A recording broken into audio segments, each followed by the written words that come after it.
dignify situations and also inspire people. The talk show. The Black woman created this. Hey, everybody. Welcome to another episode of Sundays with a Cherry on Top. I am your host, Cherry, and I am really excited to see you again with another exciting guest that I really can't wait to bring on. But before we do that, you guys know how I like to make sure to let everybody know about my social media, Sundays with the Cherry on Top. You can find me on Instagram, and you can find me on Twitter at Sundays with Cherry. And throughout the interview, you will be able to find it in the chat as well. And yeah, that's it. And so now, as we always do, you know how I like to do my fun facts with each episode. And each guest that I bring on, so far, I personally know and have a really intimate relationship with them in some shape or form or fashion.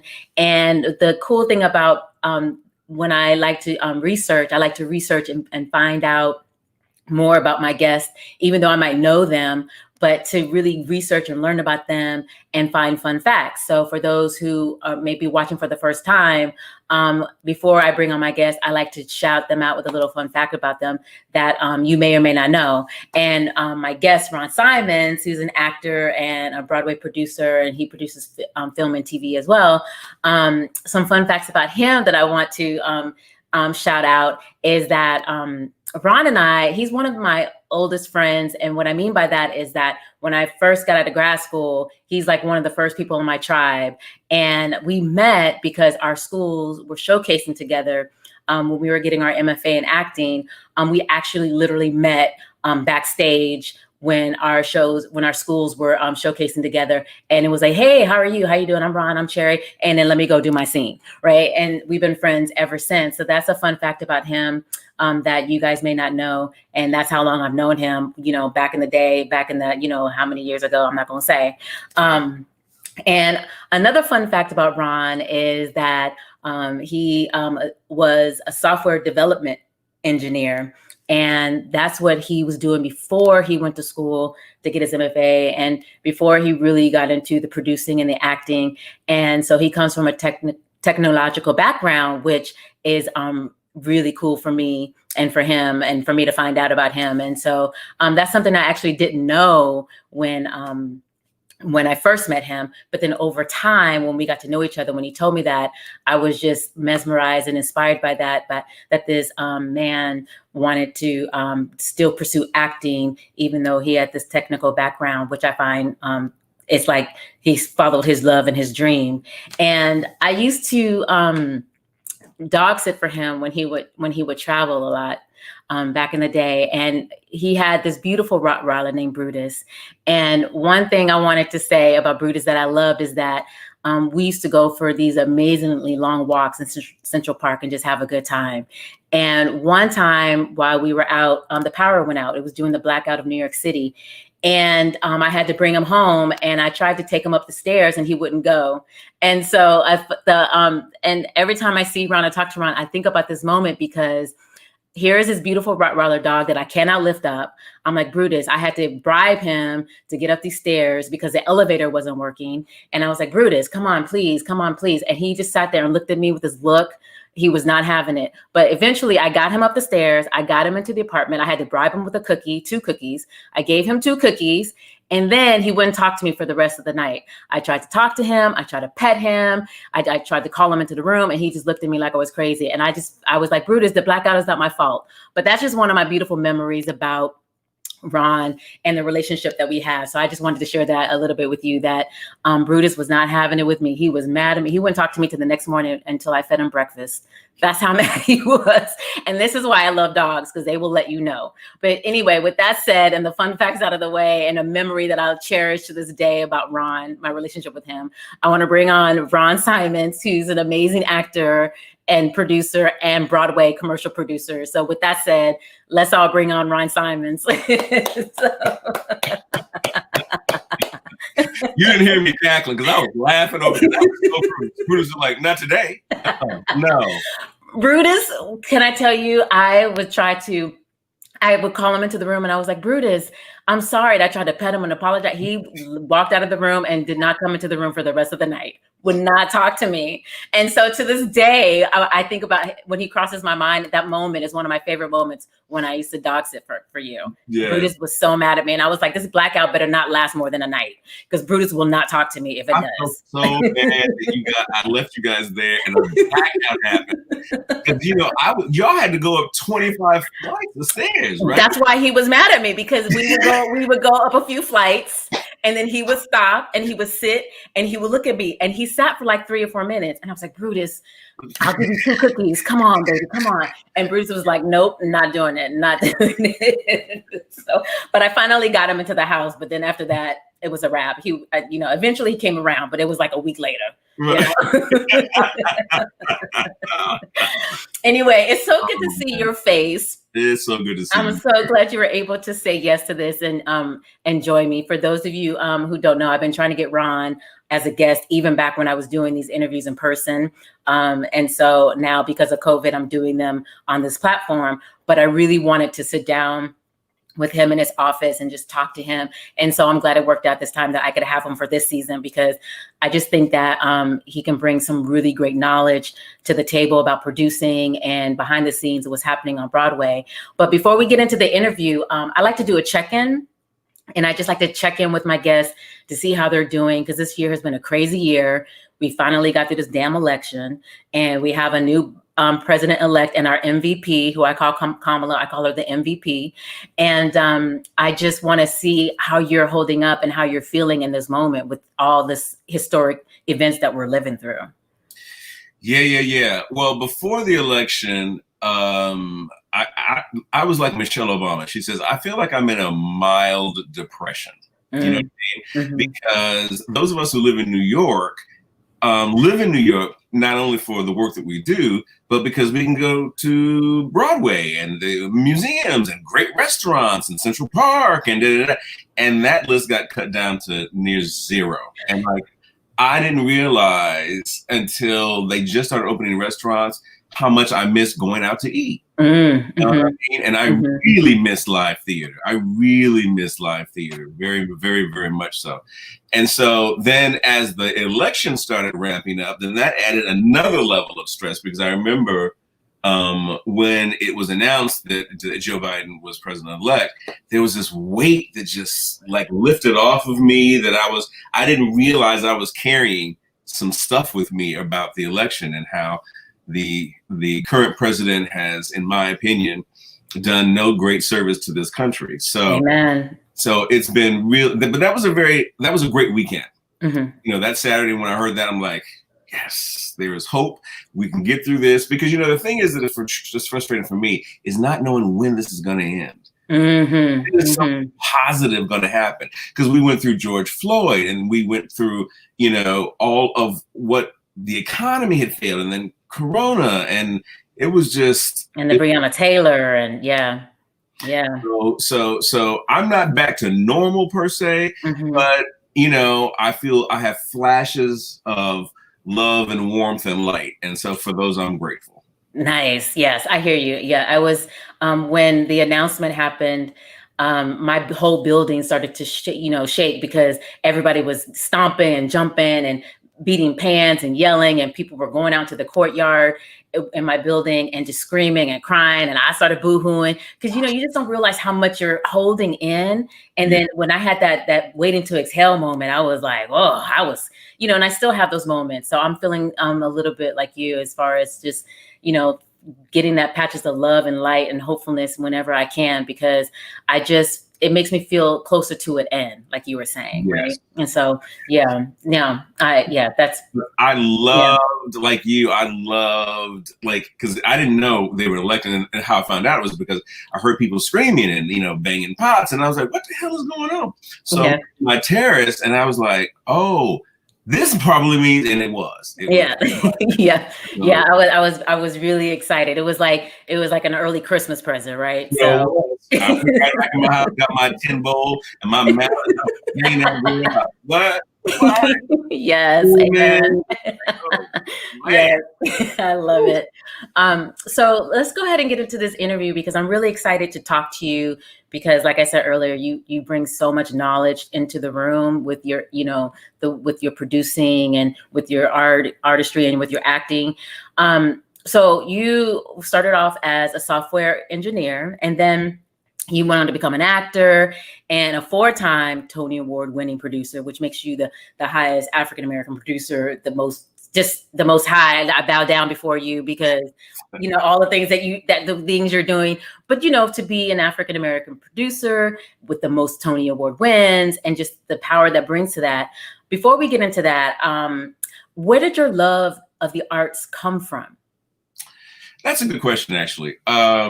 Well, the love for theater came from, honestly, earliest time was my mom, because I'm from Detroit, so my mother would take me to see whatever was coming into town through the Chiplet Circuit, right? So My Arms Too Short to Box with God and all of these shows that were created for African-American audiences. So I went there, and when I would go, I was just mesmerized. I was like, wow, this is so cool. This is amazing. This is wonderful. This is, and so that's where I think the first part began. And then it continued on when I got to high school. And I don't even know why I decided to audition for this school show. I did. I got in, and I was like, whoa, I don't know what I think back then it was, I really appreciated the appreciation of people. So it was part ego, they love me, they really love me kind of thing. And then over the years, it morphed into a real respect for the art. Why I finally went back and got an MFA in acting, because I said, well, if I'm going to act, I probably should figure out what the hell I'm doing. So I went back to school, got my MFA, then met you doing our showcase. Yes. And a few also met Sterling. And that was Sterling K. Brown, who's now big star, double, triple. I forget. I can't keep track. I mean, like triple, double. Yeah. Right. That was an amazing class. I really love those people. I really have to say, it was really lovely to be, in the same space with them. And so then, producing was really a fluke. I never planned to produce. In fact, there's a lot of things how time will change your perspective, because amen. When I went to school, talk about ego, I was like, when I leave school, because everyone's talking about, I'm getting a television show, I'm going to start a movie, and I'm like, oh no, I'm going to be an actor for the stage. Did you say it like that to yourself? I love it. So I was really full of myself. I mean, really full of myself. And then I got out into the world, and I was like, and then I started booking television. I looked at that check. I was like, oh my God, this is way more. I get paid in one day of shooting what it took me a week to be paid, for acting for stage. So I let go of that. Now I'm like, I'm all about film and television and commercials. That's kind of pretty much what I do when I act these days. And producing came really because I was disenchanted with the kind of roles that I was auditioning for and booking. And I had met so many amazing writers, many of whom who their work was stuck in like workshop hell, right? It was a reading and a reading and then 29-hour reading. And then there was a workshop and there was another reading and there was another workshop. And they weren't being produced. So I said, you know what? I'm going to help create the work. I didn't have a clue. I mean, zero. Like, I didn't read a book, a manual. I didn't take a class. I didn't have nothing. I just literally just jumped in and started producing. Not the brightest idea, but I mean, wait, but first of all, the brightest idea got you 4 Tonys. If you turn around and the people who are watching, they see those 4 Tonys behind you. So this is good. This is good because it leads me to my next question about, so the productions you have won Tonys for, right? Because you're talking about how you haven't read a book and you just jumped in and you just leapt and the net caught you, right? And so you have won a Tony for Jitney, and then there's Vanya and Sonia and Masha and Spike. And there's A Gentleman's Guide to Love and Murder and Porgy and Bess, right? And so the question I want to ask you, because of what you said, is that, people are coming to you and saying, they're just workshopping. So when you look at these shows, when you were looking at these 4 shows that I mentioned, or when you look at other people's shows or plays that they've written, what does a show need for you in order for you to go, yes, I want to produce that, or that's a Tony winning show? Or do you even know going in? So what causes you to say yes in these situations? Well, it has to be a great story. That's the most important thing. Because if I don't think it's a great story, then it's not worth my time. I mean, there's a lot of mediocre stories. And the whole point of becoming a producer was to create and generate work that I felt was worthy of the stage and that I felt would move the needle on whatever, race relations, issues regarding the LGBTQ community. Because I have a very broad umbrella, because the company's motto is tell every story. Look, half of those 4 shows at One Tony's had nothing to do with African Americans at all. But I just went in and I saw the piece. And because I loved the story so much, I decided to become a part of them. That's different now. Like now, I can't say that that's true. If I found an amazing story, and they don't have to be Black people in that, I would still consider producing that. But by and large now, the shows that I produce have 3 qualities: commercial viability, high artistic integrity, and are about underrepresented communities. So that's the tripod on which I decide whether or not I'm going to do a show. And it all begins before all of that with a great story. Wow. And so when you go to your first show, TV, film that you produced, and you didn't have a manual or book, you just jumped in, it comes out of the fact of the love of wanting to support the voices that you don't see much of. That's right. Because, when I said I was going to produce, I thought I was going to do, some off-Broadway show or, something maybe out of town and develop it and spend years on whatever. So it was also ironic that the first thing I produced was actually a film.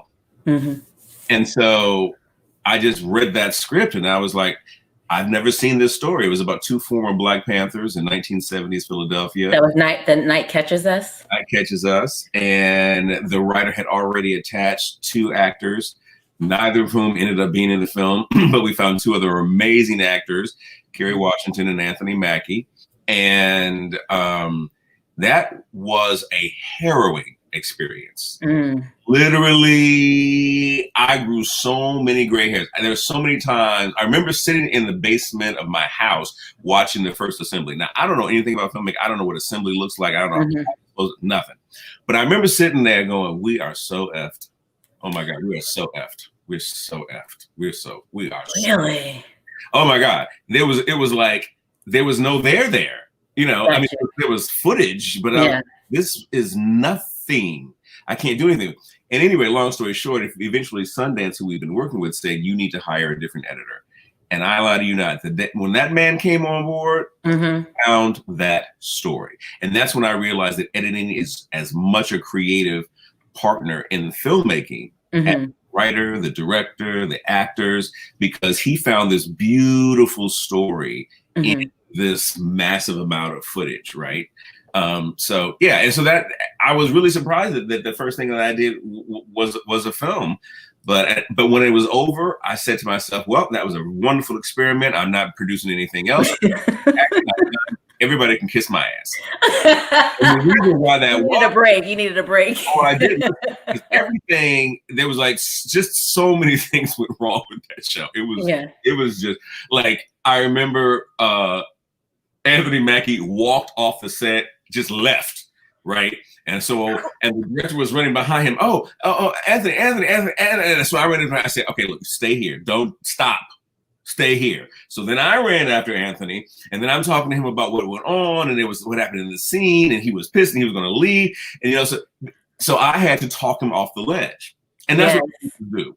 Yeah. Whatever the problem is, at the end of the day, it's the producer who has to fix it. You know what I mean? Yes. And sometimes I had to work against another producer who was already attached to the project. He called me one day and said, "You should put more money in this show." I was like, I'm sorry, what? You have money and you should put more money in this film. I said, well, first of all, I'm a grown man So Amen. you would talk to me like that, number one. Yeah. Number two, what I do with my money is my business. Amen. And he elevated it and elevated and elevated. And, I'm not proud of it, but the Detroit finally came out. That man out to with every inch of his life.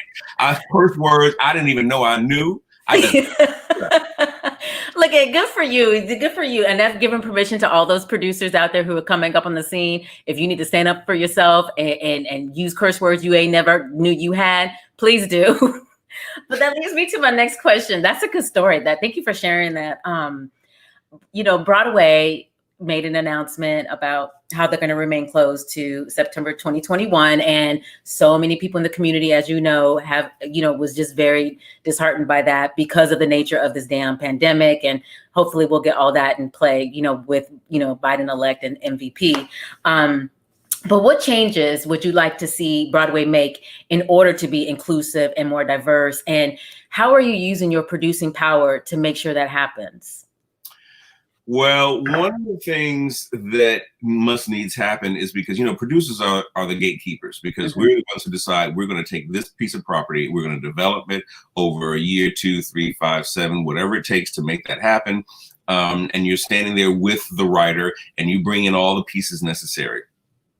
And so what I was on a Playbill talk yesterday, and I was saying how what I wanted other producers who are not BIPOC producers, I said, what I want them is to ask every time they meet with the marketing company, the advertising, the press, the PR, the social media, all the people who support a production, ask them how many people they have of color on staff and who of them will be on this production. Because for most of my career, I was always the only Black person in the room. And I'm talking like 30, 40 people, because when I came up, there was another producing team of 2 and me. And I'm like, this is like, what? This is 2010. How is this possible? So what I would encourage everyone to do is, if you walk into a room, Black, if you're white, no matter what your thing is, and all you see is white people, you have a problem. And if you address that problem, then you're a part of the problem. So what you can do is you can demand and you can ask for representation that looks more like who we are as a community, which is to say, people of color, women, the disabled. Invite them in, because the problem is it's difficult because Broadway has done the same thing for so long.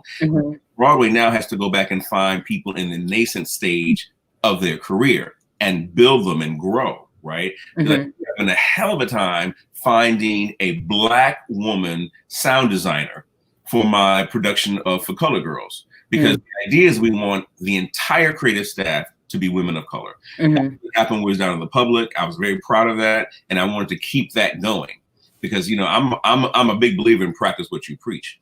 So, but there is not one that we could find that was qualified or had even done Broadway. So we're probably going to get a man of African descent as opposed to a woman. But again, to answer your question, just demand diversity and inclusion and equity in every room you go into. I love that. Because that's important. And also too, being a mentor, like you were saying, just looking for a Black woman or a woman of color to come in and do a sound design. It's like, what programs or where can you go to actually find these people? And so there's a lot of work to be done in those areas, because that shouldn't be the case. I agree. And you said mentorship, and that's exactly correct. Like, I want as many mentees for all the projects that I do as possible, who are people of color, because that's how they get the experience. That's what they can put on their resume building, right? That they had worked on this project with who, and so forth and so on. And like, I'm mentoring 6 Black women to be Broadway producers. And if every one of those 6 Black women become Broadway producers, we will have doubled the number of Black Broadway producers. And I'm just one person. Yeah. Imagine if 10, 15, 20 people said, you know what, I'm going to mentor a person of color who I want to be part of our community. We could solve this problem literally in years, not decades, but some number of years. And so is there any insight we can have about what is coming up for you since you have these 6 women mentees and you're bringing them on for some, it sounds like shows that you're bringing on. What can you tell us? Okay, I got a couple things. Okay. So there's going to be a big announcement in the next couple of days. Okay, you heard it here. It's an exclusive, guys. Exclusive, that one of my shows has got a Broadway theater.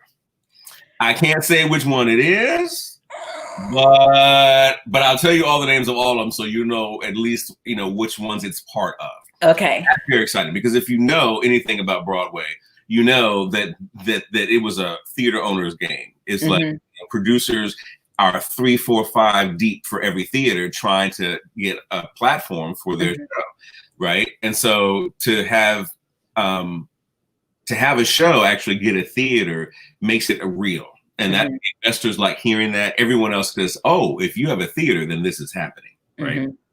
So the 3 shows that I'm developing are Blue, which is this, I think it's a comedic drama. Okay. Has a lot of great music in it. Nona Hendrix did the music. And when I tell you that the music is sublime, I do not exaggerate. It's going to be starring Lynn Whitfield, Leslie Uggams, Michael Brandon, who was the head of, or the lead in CBS's hit God Friended Me. And it's going to be Felicia Rashad's Broadway debut as a director. We need more Black women directors on Broadway. Hello. That's amazing, Ron. Hello. That's amazing. Hello. Okay. Another show that I'm doing is the For Colored Girls revival that happened at the Public last season. So we're bringing that to Broadway. And again, I really want to see that show should be just dripping with people of color. I mean, everywhere you look, I want to see color.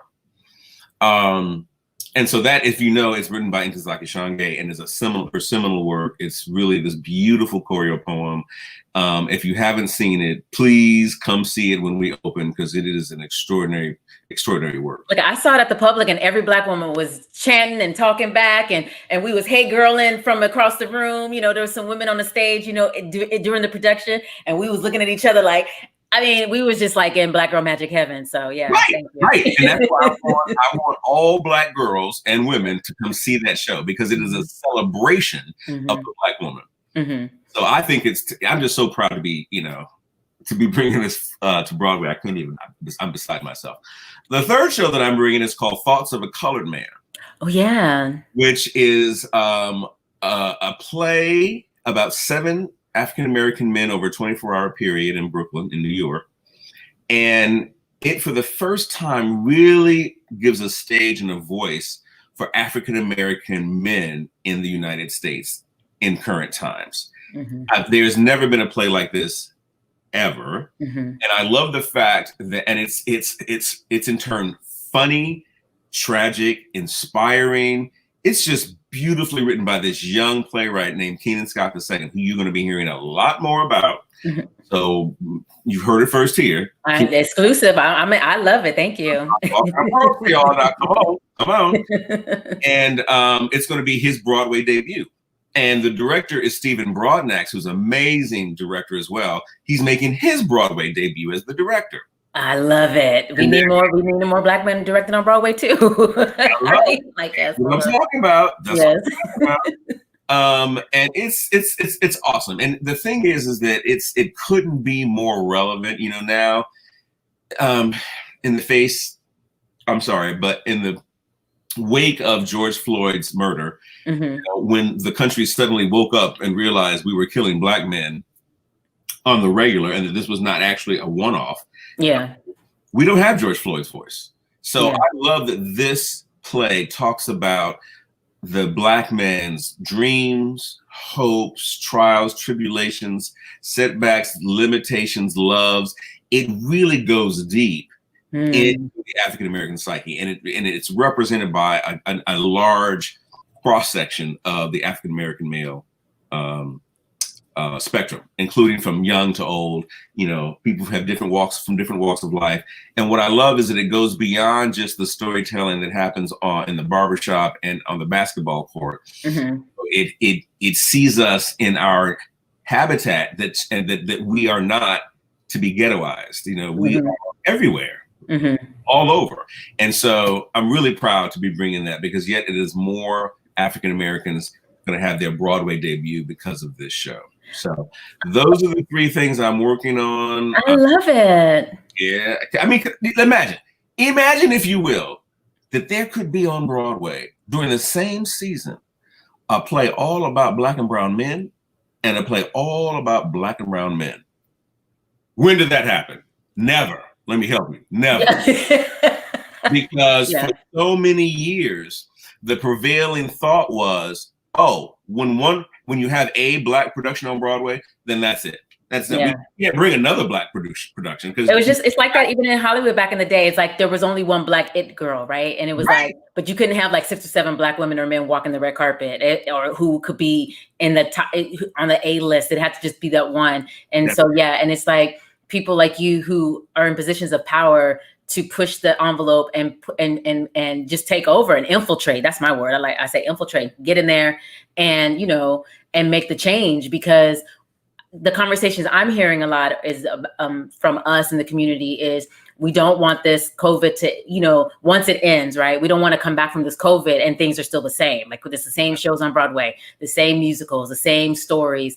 And so I'm glad that you are using your power to make that happen, because if not you, who, right? That's how I want everyone to have that mindset. If not me, who? And if not now, when? Yeah. I want everyone who's a person of color to work towards diversifying this field. And whether that means you are mentoring someone, or whether that means you personally are signing up for a class in CTI, I really want more Black producers, because as I said, other than the theater owners, we're the gatekeepers. We're the people who decide what's going to be seen on Broadway. And let me tell you, before George Floyd, I can pretty much guarantee you that there would not one producer, would be me, would have found a theater for all 3 Black shows. That it just did. But now theater owners, they are asking for it. They want Black content, because they realize that they have been, asleep at the wheel. Amen.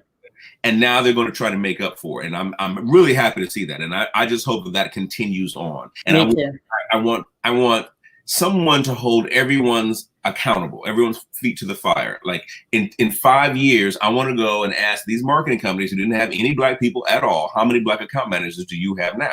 Or how many interns do you have now? I want to see more Black stage managers, company managers, producers, directors. I want all of that stuff to explode and grow, because without us, and we are just leaning on, our white producers to decide which of our stories they feel need to be told. Yeah, it should be up to us. Yeah, it should be up to us. This is such a good conversation. Thank you so much for that. Because one of the questions I was going to ask you, you answered it. I was like, how are you paving way for Black men and women on Broadway? But we just answered that question. So I can go on to the next question, because that was one of my questions. Okay. But you answered that. You answered that in a nutshell, like the way that you're opening doors and paving the way. So I'm just going to go right on to the next question of doing film, as far as like we talked earlier about Night Catches Us, and then there's Gun Hill Road, right? And then there's Blue Caprice. Yes. And so for you producing, with film and Broadway and producing off Broadway as well, do you have a preference? And what's the difference for someone who wants to, come up behind you because you're opening so many doors? What's the difference in producing mindset? Do you have to change hats for that? From Broadway to film? Yes. Yes and no. Yes, in that the way that they're similar, let me say it this way, is that producers have to raise money for the film and producers have to raise money for the Broadway show. So what I tell aspiring producers is, if you don't have a strong Rolodex, start working on it right now, because you have to have a body of people that you can go to and show them what you're doing, and they would invest in your work. Because white producers, I've learned and noticed, they have a Rolodex. They go to the same 100 people, 20 of them write checks, And so for them, that's not a big deal. That's not an issue because they can find the money. But for African Americans, well, at least for me, I grew up in an automotive family. So I didn't grow up in the seat of luxury with a silver spoon in my mouth. And I don't know tons of millionaires or billionaires. So I had to get on the ground and start running. But what I'm trying to do is I really want people of color to start investing in our stories. So yeah, I'll take a check from just about anybody. Donald Trump, no. But just Amen. Amen. But what I really want is I want Black and brown people just to take an active role in creation of our stories, which is to say, financially support these. So that's way that both of them are different. The finances work very similarly as well. For example, when you have investors for a Broadway show, once those investors get all of their money back plus a 20% bonus, then every dollar that comes in splits in half between the investors and the producers. So the producers, unless you put money in the show, you won't make any money on the show until this body makes a profit. Then you can start, you will start getting paychecks. Same thing is true of film, right? So the investors get all of the money until they recoup plus 10% or 20%. Then the producers start making money. And if it's a big blockbuster, everybody wins, The difference is, I think, dependent on the property. If you're doing a process of bringing something brand new to the stage, that's a multi-year process. You don't just write a play and then it goes on Broadway. Yeah. I mean, at the very least, you have to write a play, craft the play, recraft the play again, and then you will show it out of town, like we did for Thoughts of a Colored Man at Syracuse Stage or Center Stage, before you can even bring it into Broadway. We do that for a bunch of reasons, not the least of which we want great press out of town to promote the show here in New York when we arrive. That's a different model than doing a film, because if you're doing a film from scratch, the biggest model is raising the money and casting the right people, because for Broadway, this is also a bit true, but certainly is true for film. When you go out to investors and you say, okay, we're raising $25 million, we want to make this film about blah, blah, blah, the first thing they're going to ask you, is who's in it? And if you have a litany of names who are excellent actors that don't nobody know, it's really hard to raise $25 million. And it's also going to be hard to raise that from studios or institutions who look to put their money into star spread shows. So that's a problem. For Broadway, that's also a problem. Like if you have a big name star in your Broadway show, that certainly helps. But some shows, like For Colored Girls, it doesn't need the Kerry Washington of the world, the Lupita Longo. We just need 7 kick-ass African-American and Latina actresses. That's what we need, because the show is the thing that's on display. In other ways, I feel as though with Broadway, you have more control of the project, because once you get into the studio system in Hollywood, everybody, you've probably all heard of this, everybody wants to have a say in what it's going to be. And many times the work gets diluted because some executives, at some studio, want it to, half the cast to be white now, or they want to change the storyline. And then the vision of the playwright or the screenwriter gets, washed out. And so that's a thing that I don't see that happening on Broadway at all. I've never experienced that. The story stays the story as it develops over a number of years. And so what you see is what, for the most part, what the playwright envisioned for this piece to be. Nice. Thank you for that. So, I mean, I could talk to you, it's so funny. You said this before we came on that we could talk for hours. He was like, we're going to be up here for 4 or 5 hours, but I'm going to cut it short because of the fact that, yes, you and I could be here for 3 or 4 hours, but I don't want, keep everybody, looking at us for 3 or 4 hours. But no, this is all such good, juicy stuff, especially for the artists, the actors. There's a lot of actors who want to produce now and not just act and be in front of the camera. And so I think whoever's looking at this now and who will look at this later, they're going to get so many gems because you dropped so many jewels. But this is the end. We're at the end. So before we go, I'd like to ask each of my guests about a cherry pick. And the cherry pick is just something that, that you can pay it forward to the Black community, something that strikes you and why. So for you, what would your cherry pick? What is your cherry pick? That was hard, but my cherry pick turned out to be Lovecraft Country. Mm-hmm. This show is so freaking cutting edge. It is so about Black folk, and it is populated by Black folk.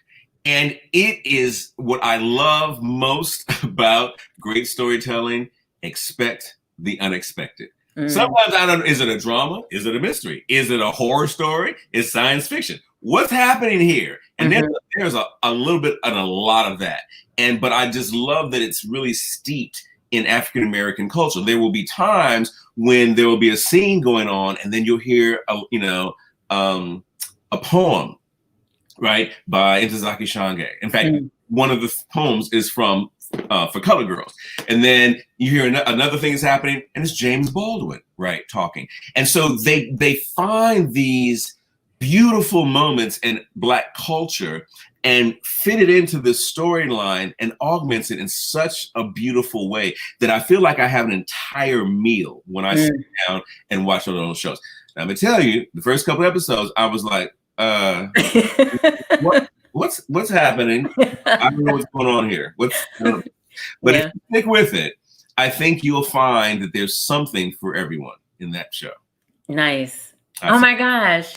Well, that's it. Thank you so much. Like that, these things are in and out. But like, listen, I almost was like, well, we can go for another half an hour with you, with all the stuff that you're dropping over here. That means that, you know what? That just means I have to bring you back for the next season when your shows are actually on Broadway and open. Maybe we can just do an interview in the dressing room or something, or on the stage or something like that. So that's all that means. That just means you coming back. Because people definitely want to hear more what you have to say, because you are in those rooms and we can learn so much from you. So I'm glad you came on today. But with that said, everybody who's out there, let's wave goodbye to Ron. Ron, I love you. Thank you so much for saying yes to me. And this was such a great, insightful interview, and I appreciate you being here. Well, I appreciate the invitation. Yeah. As always, I love spending time with you. So I love spending time with you too. Thank you so much. And we're definitely gonna, talk some more, because I want you have so much to say. I love it. So anyway, so good seeing you. I really appreciate being here. Have a great one. Have a good one. Oh my God, that was so good, guys. Like I wanted to ask. It's like I got all my questions in, but then he was there were so much more questions that were coming to me. But then I was like, and then my producers back there like, girl, listen, you need to, I'm texting you. But anyway, it was such a good interview. Like I'm going to bring him back, just so there's going to definitely have to be a part 2 with so much knowledge that he has with being behind the scenes and utilizing his power to make sure that our voices are amplified. So I really like that. Again, you can find Ron at his website. You can and on his social media. It's all in the chat. You can go through the chat and get it there. It's been popping up for you guys. You can find him on Instagram. You can find him on Twitter, his website. And for those of you guys who may want to consult with him, he's also a consultant, just so you know, and you can go there and check out his fees and see how you can utilize his services, because he knows what he's talking about. So if anything, you want to hear from a Black producer, 4-time Tony Award winning, the most produced producer, the highest, I don't even know how to say it. He's making history. He's made history as the highest producer, African-American producer, I guess. Yeah. So yeah, with that said, before I go, I just want to remind everybody about the Georgia runoff that's happening. So please make sure that you pay attention to what's going on in Georgia with Asaf and Warnock. And a fact about this Georgia runoff, Georgia hasn't had a Democratic senator since pretty much 1900s, but 2005. And so it's really time for us to flip the Senate so we can really just take control of the Senate and the House and get Biden in there and really make the changes that we really want to see. Because Obama back in the day was saying, yes, we can. And I feel like a lot of us didn't really grasp the yes, we can. But this is an opportunity for us to go, we, the people, we can do this together. So the voter registration deadline for Georgia, December 7th. You can do early voting. They're going to be doing early voting for 3 weeks up until December 14th. And their election day for those, and this is for you guys to spread the information, or for the people in Georgia who may watch this. The election day is January 5th, 2021. And you can also mail in your ballots, because I know COVID, there's a lot of surge happening right now and a lot of people will be nervous. So you can mail in your votes as well. You can request an absentee ballot right now.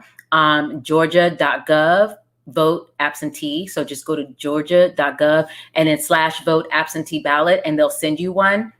And also, too, for people who may want to be hands-on, you can volunteer. So you can go to georgiademocrat.org and find ways to help them, to volunteer, to get the word out, to write notes, to write letters, things like that. And just so we can all, as a country in different states who are not in Georgia, we can get together and we can help get these two senators in. Like I said, not since 2005. It's time. So with that said, I just want to use my platform in any way that I can to help us get the changes that we want. So all eyes on Georgia and all hands on deck. And that's it. And I'll see you next week. Next week, same time, Sunday, 5 p.m. Eastern Standard Time. And my next guest, I don't want to forget her, is my girl, Chi Chi. She is a talent manager that she's just opened her own business during the time of COVID. And I'm really excited for her to come on and talk to you guys about why she started her own talent management company and during the pandemic, which is amazing to me, right? So Black-owned business, and we want to support and amplify those voices. So Sunday, 5 p.m. Eastern Standard Time, same place, YouTube, Facebook Live, and that's it. Georgia. Okay. Thank you guys. See you later. Bye. Holla.